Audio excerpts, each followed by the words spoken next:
They called it God's Desert, a land that tested every soul that dared to settle there.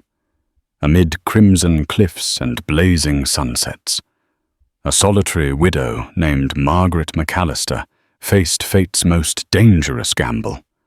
When she found a wounded Apache man dying on her ranch porch one storm-lashed evening, she had no idea her act of compassion would shake the entire frontier. By dawn, 50 fierce Apache warriors appeared at her door, ready for battle or something else entirely. Out here, survival depended on loyalty guns and grit. But Margaret's bold choice would either save her life or doom them all. Margaret McAllister lost her husband James to a stray bullet during a skirmish between rustlers and a local posse. Their modest ranch lay on the outskirts of Gila Bend, Arizona territory, a small settlement overshadowed by desert sprawl and rugged mountains. It was a place known for scorching heat moonlit nights that glittered with 1,000 stars and dust storms that whipped through like vengeful ghosts. Alone in her small adobe house, Margaret had learned to care for the animals, maintain the well, and do the back-breaking labor that once required two. She was no stranger to adversity. She'd grown up in the harsh reality of frontier living, burying her baby brother to disease at 9, and watching her mother pass during a bitter winter. Now, at 28, she had endured enough heartbreak to last a lifetime. Her husband's meager life insurance didn't last long, and her nearest neighbor, a kindly rancher named Bill Kennison, lived 7 miles away, too far for daily company or immediate assistance. Margaret spent her days tending to her goats and a few head of cattle, praying for enough rainfall to salvage a small patch of vegetables. She had learned to shoot her father's old Remington rifle, not out of desire for violence, but pure necessity. In the desert, survival often depended on the steady aim of a gun. The night before the warrior arrived was marked by a rare desert thunderstorm. Lightning illuminated the sky in brilliant white forks, the thunder shaking the adobe walls of Margaret's modest home. The wind howled across the desert, driving sharp grains of sand under the door and through cracks in the shutters. Margaret was startled awake by a loud crash. Something had toppled the chair on her front porch. Heart pounding, she hurried to grab her rifle, lighting a lantern against the gloom. The moment she opened her front door, the wind nearly tore it from her grasp, blowing rain and sand into her face. She blinked against the stinging grit and saw him, an Apache man, collapsed against the adobe wall, breathing in shallow, ragged gulps. His chest was slick with blood, soaking through his leather tunic. A bullet wound in his side glistened in the flickering lantern light. For a moment, fear paralyzed her. The Apaches had a fierce reputation for defending their land against any encroachment. She had heard the stories, some grounded in truth, others no doubt in prejudice. Margaret knew that harboring an Apache, especially a wounded warrior, could be dangerous. Yet she couldn't just leave him out there to die. Quickly she brought him inside and laid him on her narrow cot, ignoring the uneasy flutter in her stomach. By his features and long black hair, she recognized he might be Chiricahua Apache. She'd heard of their brilliant war leaders, Cochise Geronimo Victorio, names that could instill fear in the hearts of many frontier folk. She tried to remember everything she knew about first aid from the frontier doctor Harold Fremont, who had once visited her and James. She pressed a cloth to the wound, tried to staunch the bleeding. The man opened his eyes briefly, his face contorted in pain, muttering words in a language she didn't understand. With trembling hands, Margaret cleaned his wound as best she could, applying carbolic acid to prevent infection, her heart skipping beats at every groan he made. She sewed up the torn flesh with a needle and thread, sterilized by flame. It was crude and done with more courage than certainty. She cringed at his agony, but he never cried out beyond a low-pained hiss. Once finished, Margaret realized her own hands shook from adrenaline and fear.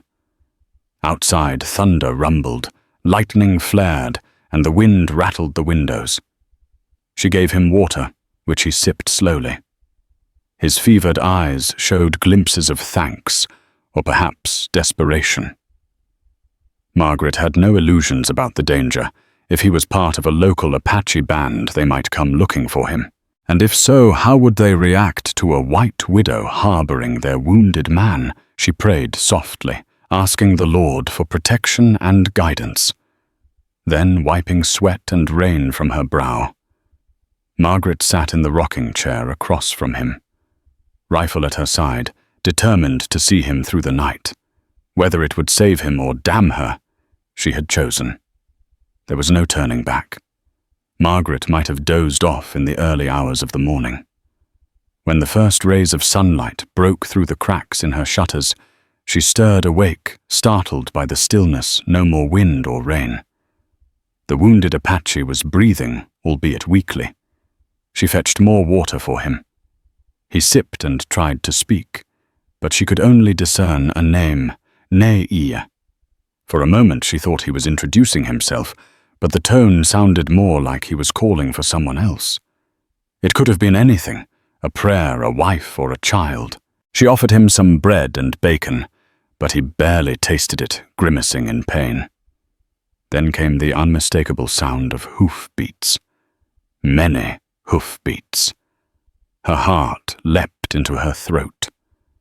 Peering through the crack in her window, she saw them emerge from the thinning morning mist, scores of Apache warriors on horseback. She counted at least 50, though there might have been more. Dread iced her veins. They were led by a tall warrior with severe features, braids over each shoulder, and a stoic expression. He signaled for his men to halt near her yard, forming a half-circle around the small adobe house. Margaret's breath caught in her throat. She gripped her rifle, her mouth dry as desert sand. She heard a shout in Apache, and another warrior echoed it. This was no random band of travelers. They had come for their wounded. For one horrifying moment, she imagined them burning her home to the ground in retribution for any perceived harm. But they did not charge. Instead, their leader swung gracefully off his horse, ignoring the uneasy stomping of the other animals. Margaret stole a quick glance at the wounded man. His eyes fluttered, and he tried to push himself upright, wincing in pain. She swallowed hard. She had to go out there. If she didn't, they might kick down her door. Summoning courage from a well she didn't know she possessed, she stepped outside, rifle lowered but visible. The sunrise cut across the desert, and in that golden light, she stood face to face with over 50 Apache warriors. Margaret's heart pounded as she carefully placed the butt of the rifle on the ground. Her hands lifted in a gesture meant to convey she wasn't hostile. The tall leader watched her with a silent, assessing gaze. Behind him, the other warriors remained on horseback, rifles and bows at the ready. She felt the weight of those eyes, felt the primal fear that any sudden move could spark violence. She spoke slowly. "He's inside. He was wounded. I tried to help him." She wasn't even sure if the man understood English. He narrowed his eyes. One of the younger warriors, who looked to be in his 20s, dismounted and approached, scanning her face, then shifting his gaze to the door. The leader spoke a few curt words in Apache. The young warrior nodded. Margaret tried not to tremble. "He's alive. Please, just don't hurt me." The young man turned to her, and with an accent murmured, "We see." His English was broken, but understandable. He motioned for her to step aside. She moved away from the door as the tall leader and 2 other warriors followed the younger man inside. Margaret held her breath. The tension twisted in her belly, and she felt a powerful urge to run.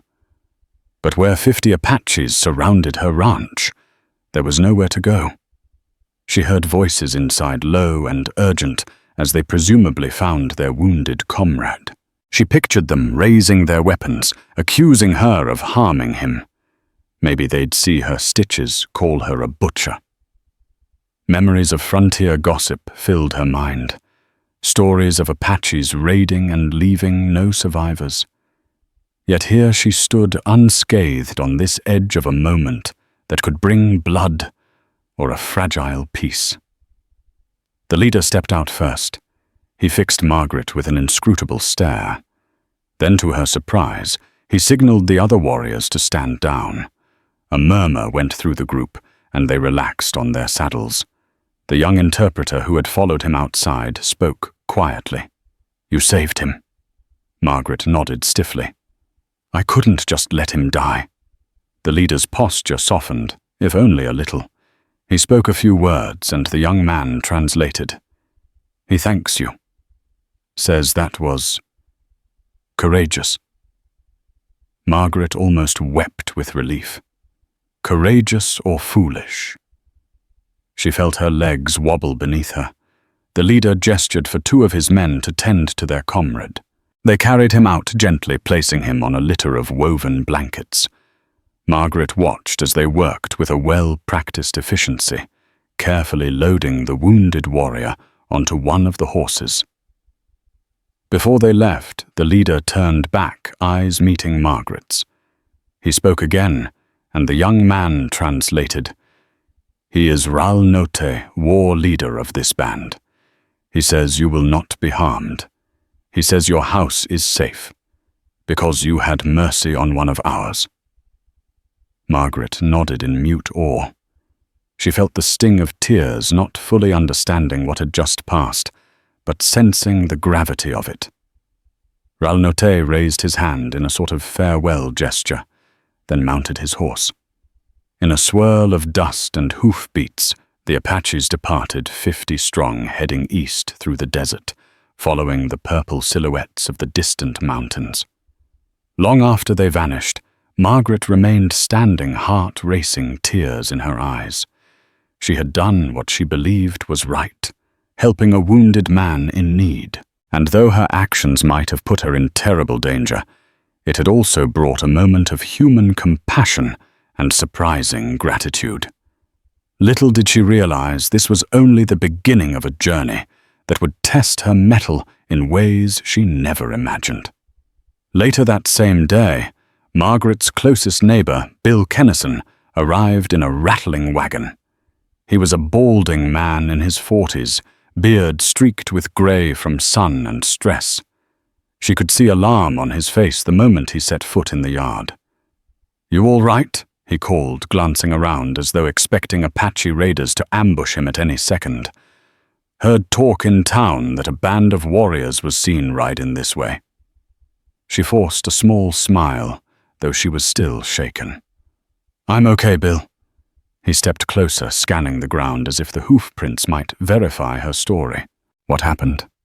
She told him everything. Finding the wounded Apache, the storm, the arrival of the 50 warriors at dawn, and how they left peacefully once they realized she had helped their comrade. Bill listened quietly, arms folded. His weathered face hardened in worry. "That's risky business, Margaret," he sighed. "You know how folks in Gila Bend feel about Apaches these days. There was trouble with rustlers and a band of renegades near old Fort Bowie last month. Colonel Ranald S. Mackenzie's been patrolling the territory, trying to bring order." She lowered her gaze. "I couldn't let him die, Bill. I did what I had to." He gripped her shoulder gently. "I ain't blaming you. But be cautious. If the town hears you're harboring Apaches, you could be labeled a sympathizer or worse." She understood his concern. Tensions across the Arizona territory still simmered with each new rumor of raids or conflicts. Although large-scale warfare had died down compared to the days of Cochise, fear persisted. And fear had a way of warping truth, making folks see enemies where there might be friends. Before leaving, Bill gave her a spare bag of flour and some coffee beans. Little comforts meant to help her hold on until her next supply run. He also promised to keep an ear to the ground in Gila Bend to gauge the mood in town. Margaret thanked him, watching his wagon rattle down the trail until the swirling dust swallowed it.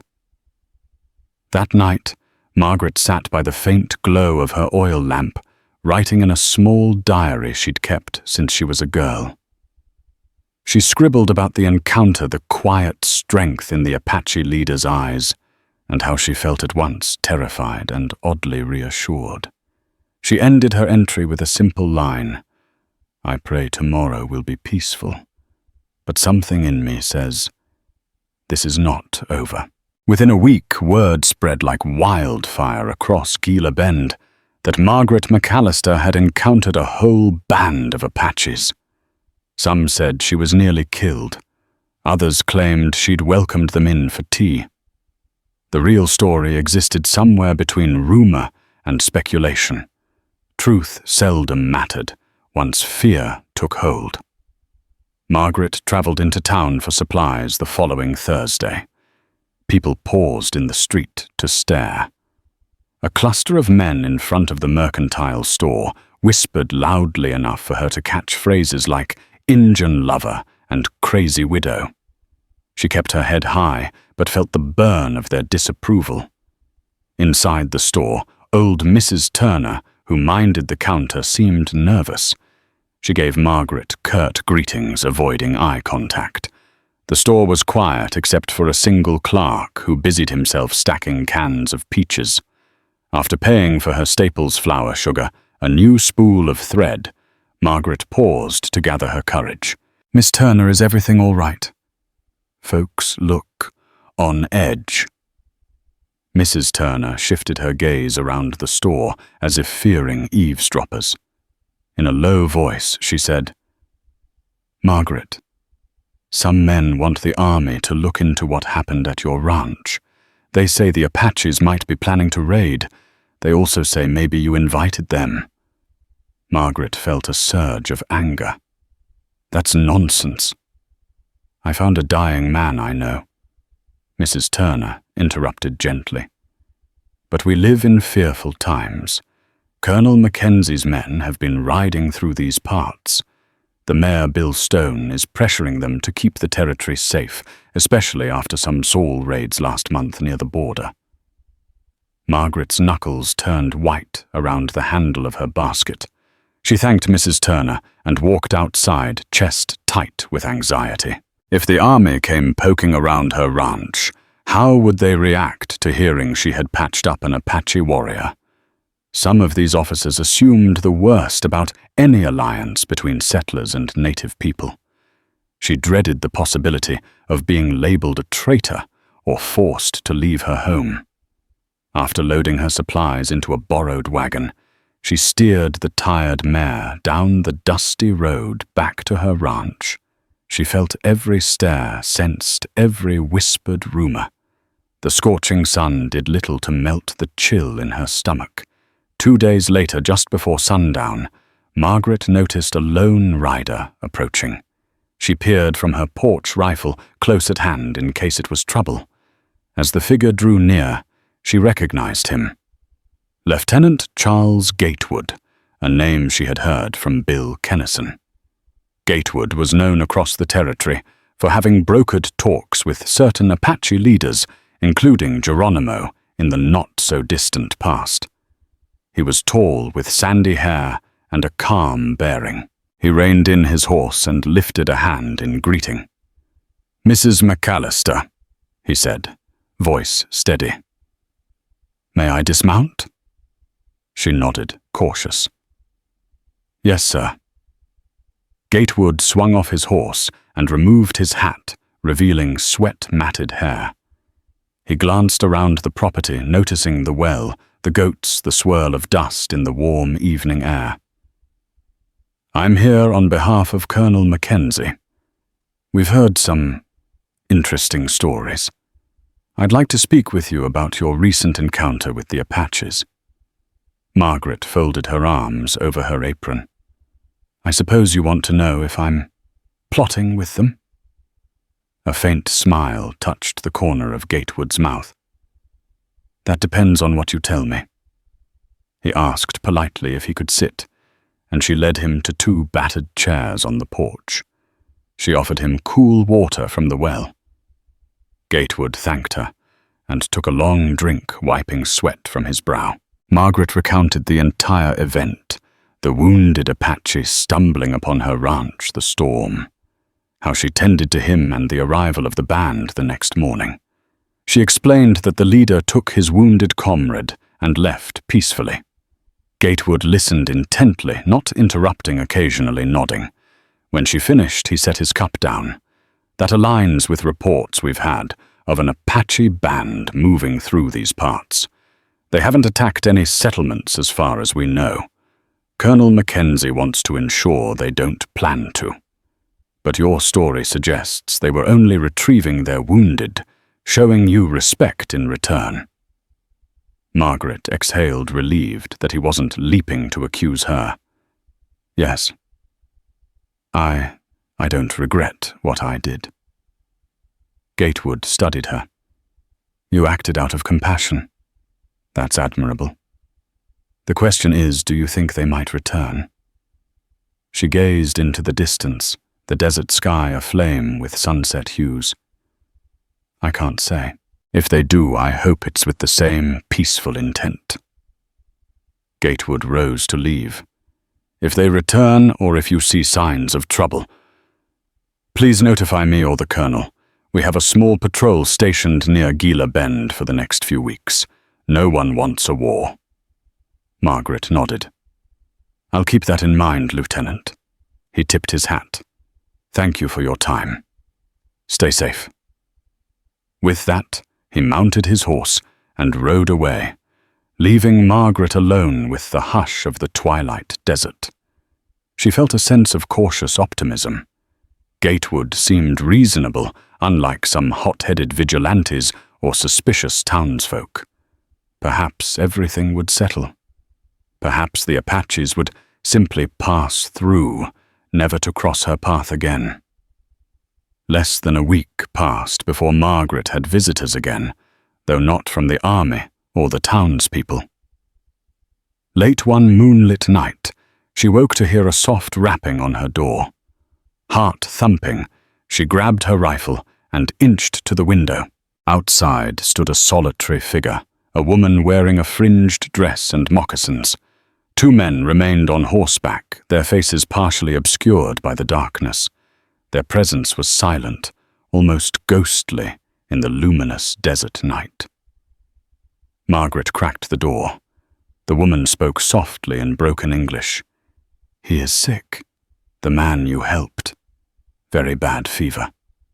A chill ran through Margaret. "He survived." The woman nodded. "Yes, but infection fever. We do what we can. Need more medicine. Please." Margaret's mind spun. She knew enough about frontier medicine to realize that if the wound had become infected, the man's life hung in the balance. He might need the same carbolic acid or other supplies she used before. She didn't have a doctor's skill, but she might have the medicine. It was a moral question. Once again, step out of the conflict or extend the hand of healing. She stepped back to gather what she had. Bandages, the last of her carbolic acid. Some dried herbs recommended by Dr. Fremont for fever. Tying them into a small satchel, she took a deep breath and walked outside, boots crunching in the dust. The 2 men on horseback appeared tense, but they did not threaten her. The woman accepted the satchel with a grateful bow of her head. In the moonlight, Margaret could see tears glimmer in the woman's eyes. "Thank you," she whispered. Before they left, the woman reached for Margaret's hand. She placed a small turquoise amulet in her palm. The smooth stone glowed faintly in the silver light. Margaret felt the warmth of the woman's gratitude and the intangible bond that their shared compassion created. Without another word, they departed, vanishing into the desert shadows, as silently as they had come. That night, Margaret couldn't sleep. She clutched the turquoise amulet, wondering about the man she'd saved. Was she stepping deeper into a conflict that was not hers? Would the townspeople condemn her more if they knew? She closed her eyes, recalling Ralnote's inscrutable gaze.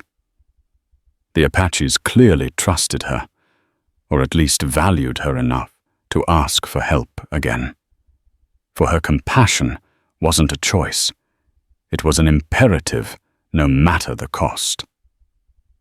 Over the next few days, the desert air felt heavier, weighted by tension and the impending heat of summer. Margaret noticed more riders on the horizon, some the watchful cavalry patrols under Colonel Mackenzie's orders, others shady figures who might have been scouting for rustlers or planning some mischief. In town, the rumors continued. She heard secondhand that a vigilante group was forming ranchers and townsfolk who wanted to take matters into their own hands, convinced Apaches were on the brink of a raid. They met secretly at the saloon after dark, fueled by whiskey and prejudice. A name kept floating to the top of these rumors. Jeb Holcomb, a known loudmouth and troublemaker with a personal grudge against the local Apaches. Word was that Apaches had stolen some of his cattle years ago, or so he claimed. Meanwhile, Lieutenant Gatewood and a small detachment of soldiers passed through Guyla Bend regularly, trying to keep the peace, but tensions rose daily. Margaret found herself torn between wanting to inform Gatewood of her nighttime visitors and fearing that it might only spark more conflict. If the army knew the Apaches were close by, might they initiate a chase or confrontation?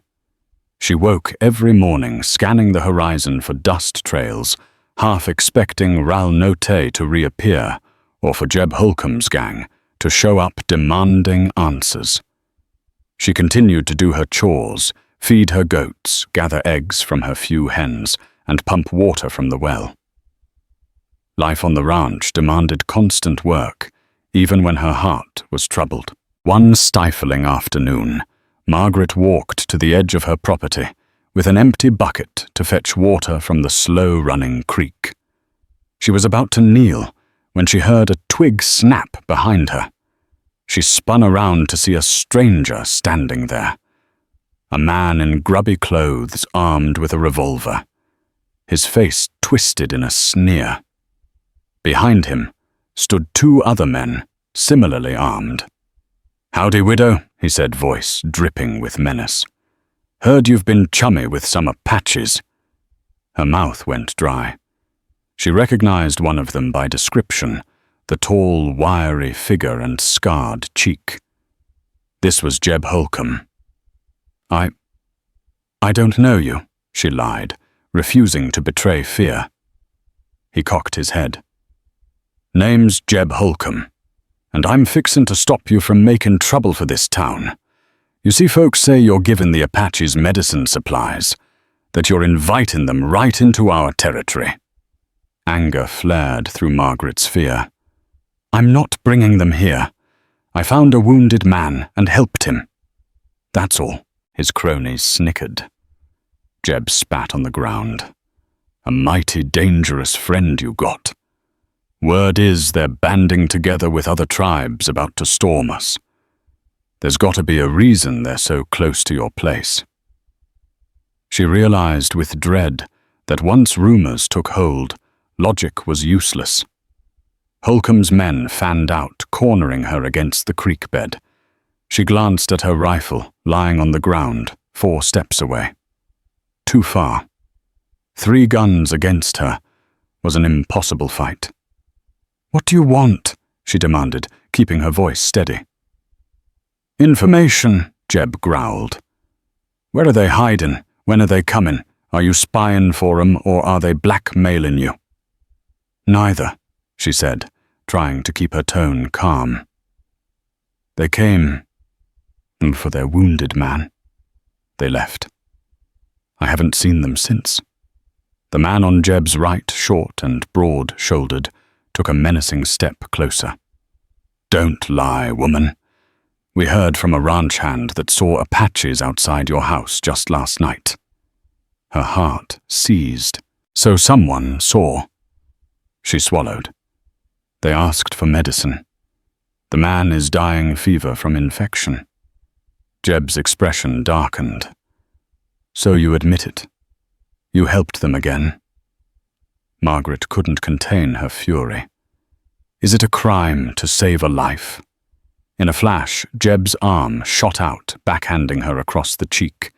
She stumbled, tasting coppery blood on her lip. "It's a crime if it helps those savages kill our families." They advanced, and the fear in Margaret's gut crystallized. She realized this wasn't just an interrogation. They might hurt her, or worse. She took a step back, edging closer to her rifle. Her mind spun, searching for an escape. Then came a loud voice from behind the men. "Hold it right there." Everyone froze, turning to see Bill Kennison and 2 other ranchers from Gila Bend, rifles drawn. Bill's face was grim as a desert storm. He had come by for a visit, only to stumble upon Jeb's assault. "I suggest you leave Margaret be," Bill warned. Jeb glared, calculating. With Bill and 2 others, it was an even fight. Jeb cursed under his breath, spat on the ground again, and holstered his revolver. "We're not done," he growled at Margaret, then motioned for his men to walk away. Margaret leaned against a tree, trying to steady her breath. Bill and the other ranchers rushed to her side. She blinked back, tears. "Thank you. They might have killed me." Bill's jaw clenched. "Might have. But not while I'm breathing. Word's gotten real twisted in town. Keep your door locked, Margaret. I'll ask around, see if we can get a Gatewood to keep an eye out." She nodded, grateful but shaken to her core. As Bill rode off, she touched her bruised cheek, anger and sorrow mingling. Compassion was a risky virtue out here. She wondered how long it would be before another threat arrived, maybe even from the army, if Jeb stirred up enough trouble. That night, Margaret stared at the turquoise amulet the Apache woman had given her. Its polished surface shone dully in the lantern light, reminding her of the bond she'd inadvertently forged. Were they out there now, nursing their comrade back to health? Was he improving or growing worse? She paced the small adobe house, wrestling with indecision. She wanted to warn them that men like Jeb Holcomb were prowling for blood. But how could she find them? She had no idea where their camp was. There was a chance they'd appear again, seeking more medicine. Another thought gnawed at her. What if Jeb Holcomb and his men found their camp first? At length, exhaustion overwhelmed her. She dozed fitfully, waking to every coyote howl and the faint rustle of wind against the shutters. Dawn broke in a pale haze. Margaret forced herself to do her morning chores, each step feeling heavier. She contemplated traveling into the desert alone, searching for the Apache camp, but that was reckless at best, suicidal at worst. By midday, she resolved to talk to Lieutenant Gatewood. Perhaps he could intervene peacefully. She saddled her mare Dolly and rode off toward the small army outpost near Gila Bend, keeping a vigilant eye out for trouble. A swirl of dust on the horizon signaled riders. She hoped they weren't vigilantes. When she arrived at the outpost, a collection of tents and one wooden barracks Gatewood was there, conferring with a few soldiers. He looked surprised to see Margaret. After stepping aside, he greeted her politely. "I need your help," she said. Her voice trembled with urgency. She recounted Jeb Holcomb's threats, the bruise on her face, the tension in town. "Holcomb believes I'm collaborating with the Apaches, that they're planning an attack. It's not true, but I fear bloodshed if someone doesn't intervene." Gatewood frowned, scanning her bruised cheek. "I'm sorry you had to endure that, Mrs. McAllister. I've heard rumors of a vigilante group forming. The Colonel's orders are to keep the peace, but we're spread thin." She steadied herself. "You have to stop Jeb. He's convinced the Apaches are about to raid, and if he finds them, it'll be a massacre on one side or the other. I can't stand by and watch more violence." Gatewood nodded thoughtfully. "I'll talk to Colonel Mackenzie. Perhaps we can increase patrols or try to locate the Apache band before the vigilantes do. But you need to be careful. Holcomb could come after you again." Margaret clenched her fists. "I'll do what I must. Just don't let innocents die because of a rumor." He promised to do what he could. Margaret thanked him, mounting Dolly to return home. Along the way, her eyes stung with tears. She wanted so desperately to protect both her neighbors and the Apaches who had shown her unexpected mercy. But was there a place for mercy on this lawless frontier days, passed in a tense stalemate? Margaret scanned the horizon each morning, half hoping to see Ral Note or one of his people come for more supplies, so she could warn them of Holcomb's group. But no one came. She busied herself patching the roof, baking bread, mending clothes, everyday tasks that felt trivial amid the looming threat. Late one afternoon, she rode out to check on a missing goat and found it near a rocky outcropping. As she led the goat back, she spotted a faint column of smoke curling from the base of a distant mesa. Her heart thudded. That might be the Apache camp, or it could be a prospector's fire. After a moment's hesitation, she tethered Dolly in a small gully and proceeded on foot, creeping across the desert to investigate. The sun blazed overhead, scorching her neck. She carefully avoided stepping on dry twigs or loose rocks that might make noise. Drawing closer, she glimpsed a small encampment of hide tents nestled between sandstone boulders. She saw perhaps a dozen Apaches, mostly women and children. It wasn't the entire band, maybe just a portion. Margaret's heart pounded with both apprehension and determination. She raised her hands and emerged from behind a boulder, calling out softly. A startled cry went up from a young girl tending a cooking pot. Instantly, a man appeared with a bow and arrow drawn taut. Margaret froze, arms up, showing she carried no weapon. She recognized the woman who had come to her door, standing by a small fire. She said something in Apache, and the man relaxed his bow slightly. Margaret took a slow, cautious step forward. "Please," she said, a voice shaking. "I only came to warn you. There are men hunting you vigilantes led by a man named Jeb Holcomb. They want blood." The woman nodded, eyes wide with alarm. She spoke rapidly in their language to another older man, perhaps a tribal elder. He eyed Margaret with distrust, but eventually gestured for her to sit on a nearby rock. The woman approached haltingly, and in halting English asked, "Why?" "Warn us," Margaret's chest tightened. "Because you helped me. Or your leader showed me mercy when I helped your wounded man. I don't want you to be ambushed." A faint stirring swept the small encampment.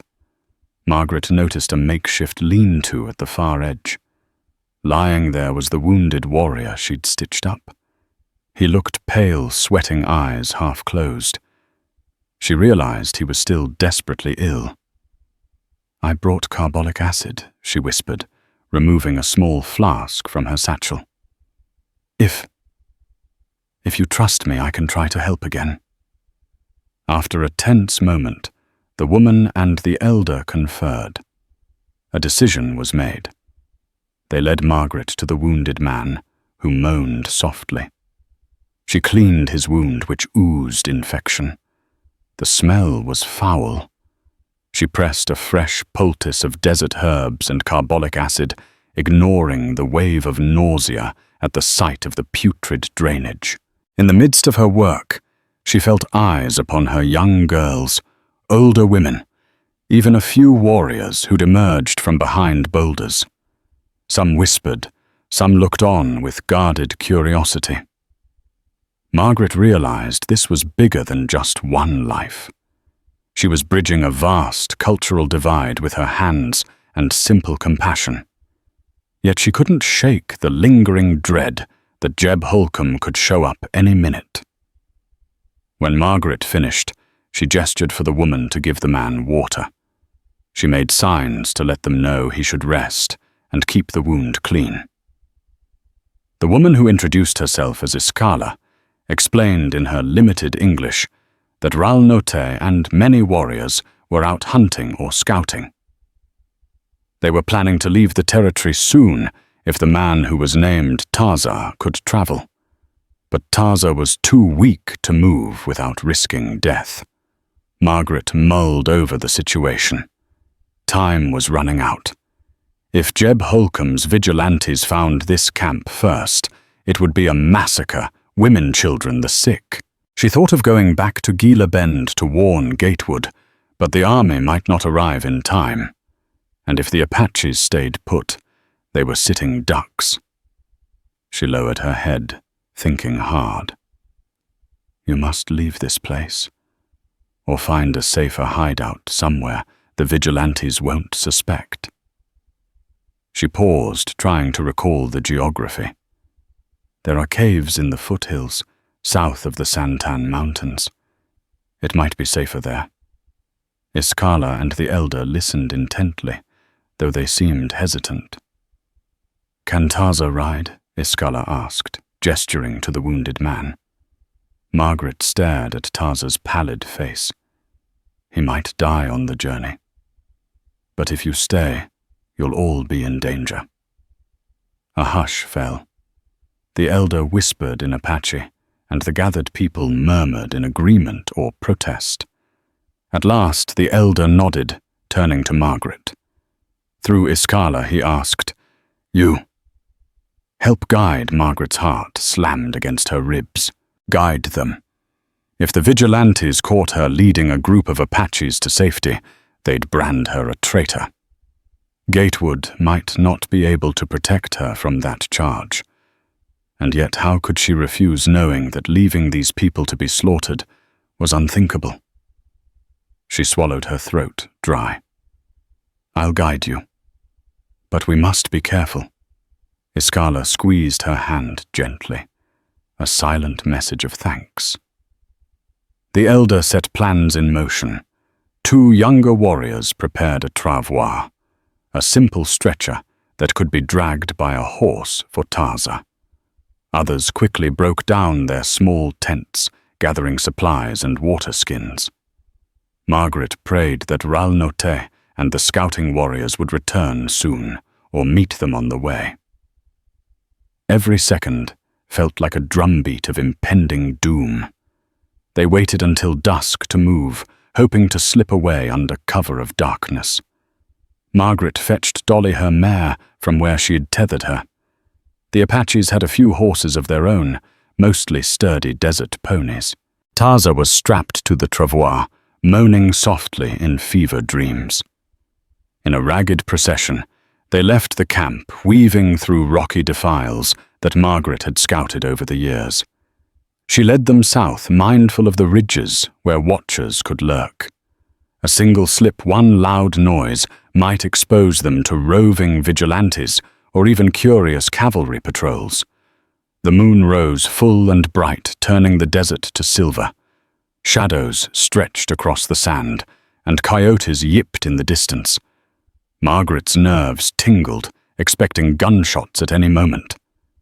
Iskala walked beside her carrying a small child. The elder rode at the front, scanning the horizon. Hours passed like a fragile dream. The small band halted to rest at a secluded waterhole, letting the horses drink quietly. Margaret knelt by Tarza's travois, checking his fever. His skin burned. She dripped a few drops of water on his cracked lips. He opened his eyes briefly, whispering something in Apache. She recognized a single word, "Thank you." Her heart twisted. Pushing on through the night, they followed a dry riverbed, heading east, then turned south.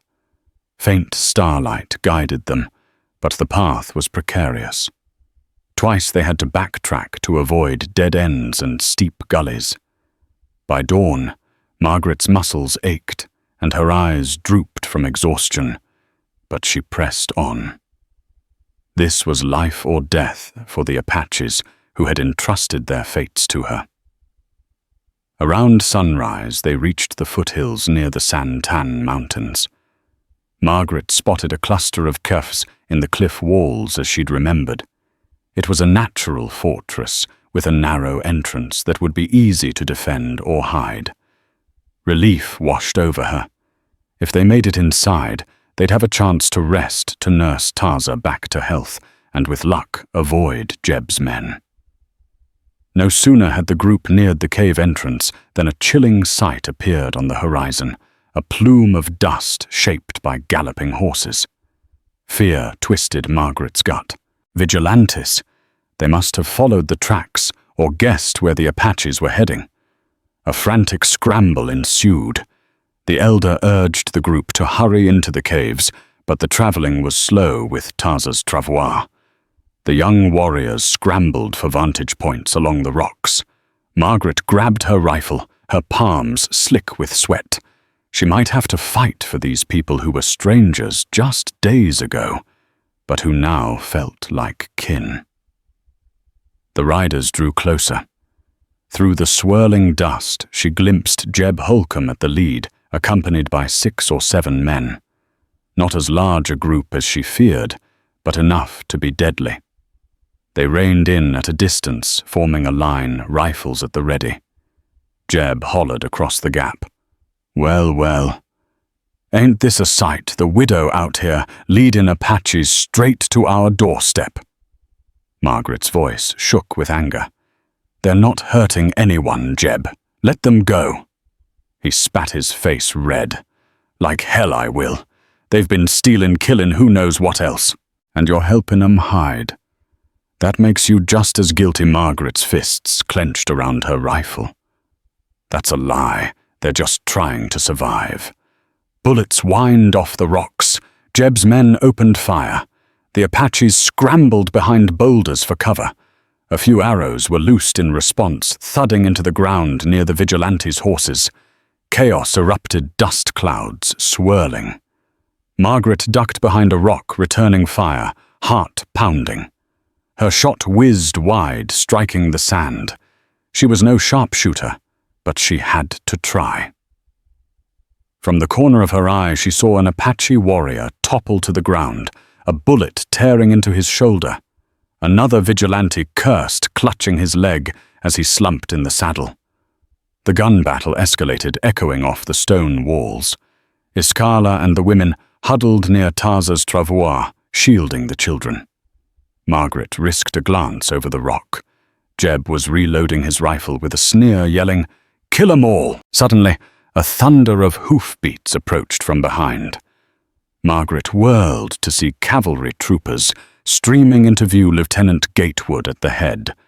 They must have tracked the Vigilantes or responded to Bill Kennison's pleas for help. The army formed a line, rifles raised. "Cease fire!" Gatewood roared. "In the name of the United States. Army, stand down." Jeb's men hesitated, but Jeb snarled and tried to shoot again. A trooper's bullet knocked the rifle from his hands, sending him reeling. The cavalry quickly surrounded the Vigilantes, forcing them to drop their weapons. The entire skirmish lasted only moments, but in Margaret's mind, it felt like an eternity. Gatewood dismounted and hurried over to Margaret. "Are you hurt?" She shook her head, trembling, adrenaline surging. "No. Some of them are wounded. Apaches and Vigilantes alike." Without a second's pause, Gatewood turned to his men. "Get a field medic up here. Triage the injured on both sides." Margaret slumped against a boulder, relief flooding her. Jeb was on his knees cursing at the soldiers, but they ignored him, binding his hands.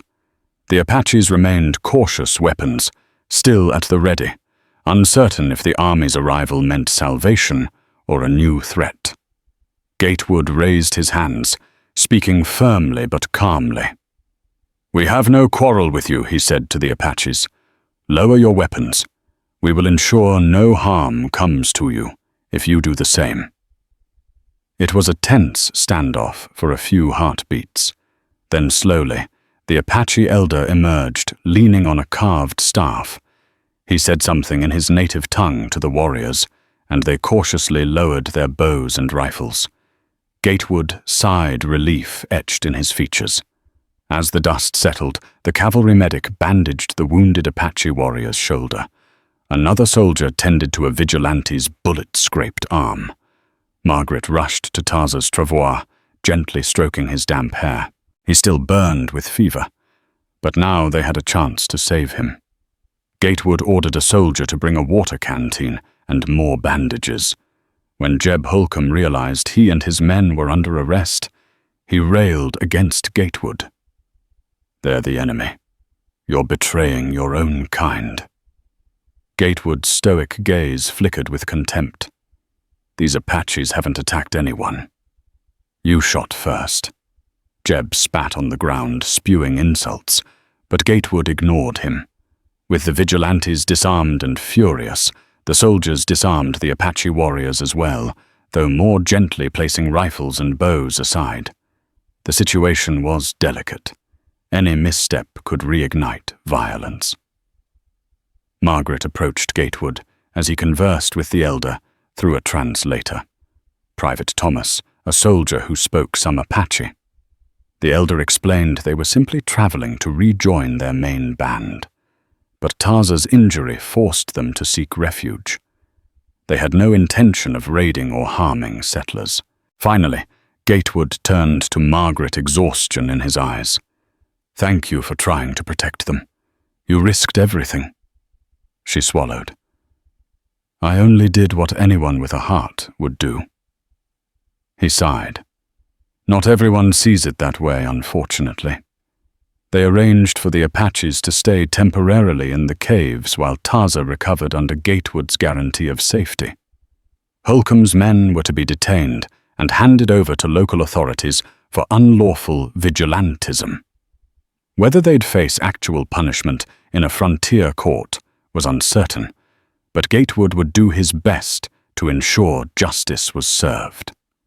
Over the following days, an uneasy truce hovered in the foothills.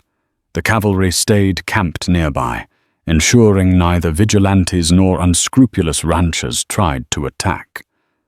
Margaret tended to Tarza with the army medic, slowly fighting off his infection. In time, Tarza's fever broke. He managed to sit upright and speak halting words of English. "Thank you," he said, eyes gleaming with gratitude. "You saved me." Margaret smiled gently. "I'm happy to see you well, Tarza." Iskala and the others fussed around him, preparing broth and herbs, while Gatewood oversaw logistical matters. Eventually, Ralnote and the rest of the warriors returned alarmed to find their people in the caves under army watch. But after a tense meeting, Gatewood convinced them the army did not seek their capture, only to prevent violence. In a surprising turn of events, Colonel Mackenzie himself arrived to confirm the situation. He was a gruff man, but he trusted Gatewood's assessment. Mackenzie agreed to let the Apache band move on once Tarza could travel, provided they pledged not to raid or disrupt settlements. Ralnote, though proud, recognized the precarious situation and gave his word.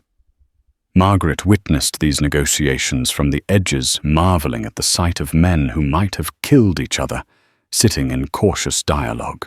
The frontier's harshness often overshadowed any chance at understanding, but here, amid dust and bloodshed, something akin to trust began to form. At last, the day came when the Apaches were ready to depart. Taza, though weakened, insisted on riding a horse rather than lying on the travois. The morning sun cast long shadows as the band prepared to head south, following a route that would eventually lead them closer to the New Mexico border, away from Gila Bend. Margaret stood by Dolly, her mare feeling a bittersweet pang. Over these weeks, she'd shared tears, pain, and hope with these people who had once been strangers.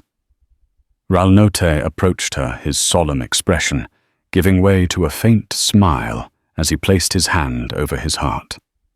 He spoke in Apache, and Escala translated quietly. "He says you have a strong heart. He will not forget your kindness." Margaret blinked away tears and nodded. "I will never forget yours either." Taza perched on his horse, dipped his head in thanks. He opened his hand to show the small turquoise amulet that Escala had given Margaret. She realized she was wearing it on a leather string around her neck.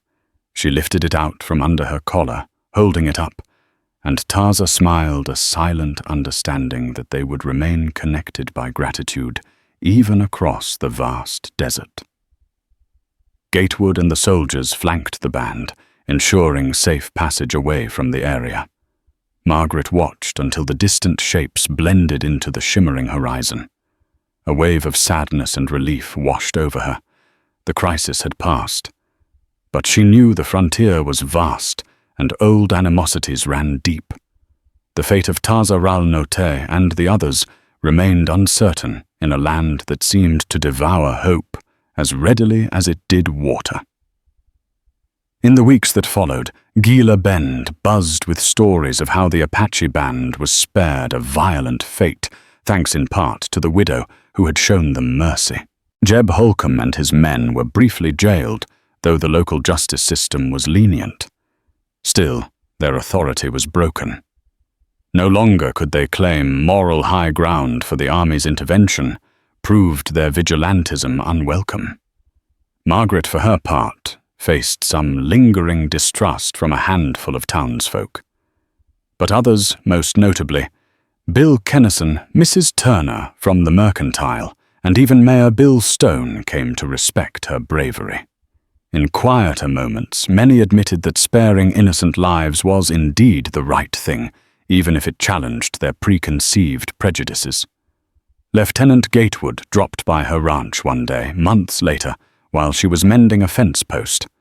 He brought news that Colonel Mackenzie planned to leave a smaller patrol in the region, but hostilities had calmed. Gatewood himself might be reassigned soon, likely out of the Arizona territory. "You've done a good thing here, Mrs. McAllister," he said, tipping his hat. "Don't let anyone convince you otherwise." She nodded, smiling. "Thank you, Lieutenant." In her heart, Margaret wondered if Taza had fully recovered, if Ralnote had led his people to a safer land, free from pursuit. Sometimes at night, she'd gaze at the turquoise amulet and imagine them riding under starlit skies. Perhaps they found a place to call home. Perhaps they still lived on the edge, as Apaches had done for generations. Either way, Margaret lived on at her ranch, continuing to feed her animals, bake her bread, patch her roof, and write in her diary. The desert still tested her will, and sorrow lingered from the loss of her husband. But in her memories, she carried a testament to compassion's power to break through even the thickest walls of fear. She was still a widow, but no longer alone. She had forged a bond with people once deemed enemies, and in doing so she discovered that kindness could bloom in the harshest soil. If that wasn't a kind of freedom from hate, freedom from blind vengeance, then Margaret McAllister didn't know what was. And so ends the story of the brave widow who sheltered a dying Apache and found 50 warriors at her door by dawn. Though the Arizona sun can be unforgiving and conflict can strike without warning, Margaret McAllister's courage illuminated a path of compassion in the darkness. Her unflinching act of mercy saved lives on both sides and proved that a single choice can reshape fate on the wild frontier. If this story has touched your heart, shown you a new perspective, or stirred your passion for history's hidden tales, we invite you to join our journey. Like this video, to help others discover Margaret's legacy. Share it with friends who love a gripping Wild West drama, and subscribe to our channel so you won't miss the next compelling true-life saga we uncover. Together, let's keep these stories alive, reminding us that hope can thrive even in the harshest deserts.